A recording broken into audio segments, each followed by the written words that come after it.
মোংলা পৌরশহর থেকে এক তরুণীকে তুলে নিয়ে চিংড়িঘরে আটকে রেখে গণধর্ষণের অভিযোগ উঠেছে।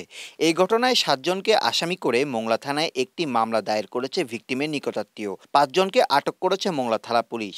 মামলা সূত্রে জানা যায়, মোংলা পৌরশহরের মিয়াপাড়া এলাকার ভাড়াটিয়া 22 বছর বয়সী ভিকটিমের সাথে মুঠোফোনে 10-12 দিন আগে পরিচয় হয় উপজেলার বাসতলা এলাকার বাসিন্দা রুমান ফকির, চিলা ইউনিয়নের বাসিন্দা মোহাম্মদ রাসেল শেখের সাথে। এরপর 3 জন আসামিরা ভিকটিম ওই তরুণীকে সাক্ষাৎ করতে মোংলা কলেজের সামনে আসতে বলে। তাদের কথায় সাড়া দিয়ে ওই তরুণী সন্ধ্যার সময় মোংলা কলেজের সামনে আসে। এরপর অভিযুক্ত রুমান ও রাসেল তাকে জোরপূর্বক একটি মোটরসাইকেলে উঠিয়ে তুলে নিয়ে যায়। উপজেলার সুন্দরবন ইউনিয়নের উত্তর বাসতলা এলাকার বাসিন্দা মামলার 3 নম্বর আসামি রানা শেখ ও রানা শেখের মৎস্য ঘেরে নিয়ে হাত মুখ ও চোখ বেঁধে গণধর্ষণ করে।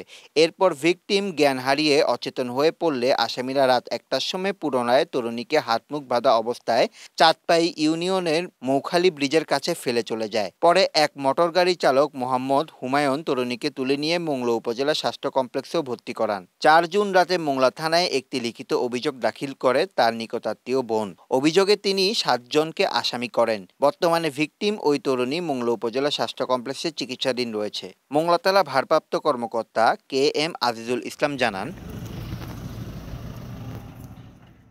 আপনাকে ধন্যবাদ।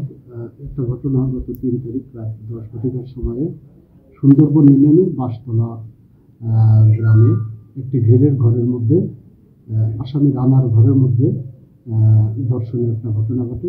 একাধিক আসামি এই ঘটনার সাথে জড়িত। ইতিমধ্যে এই ঘটনার সাথে জড়িত আমরা 5 জনকে আটক করেছি।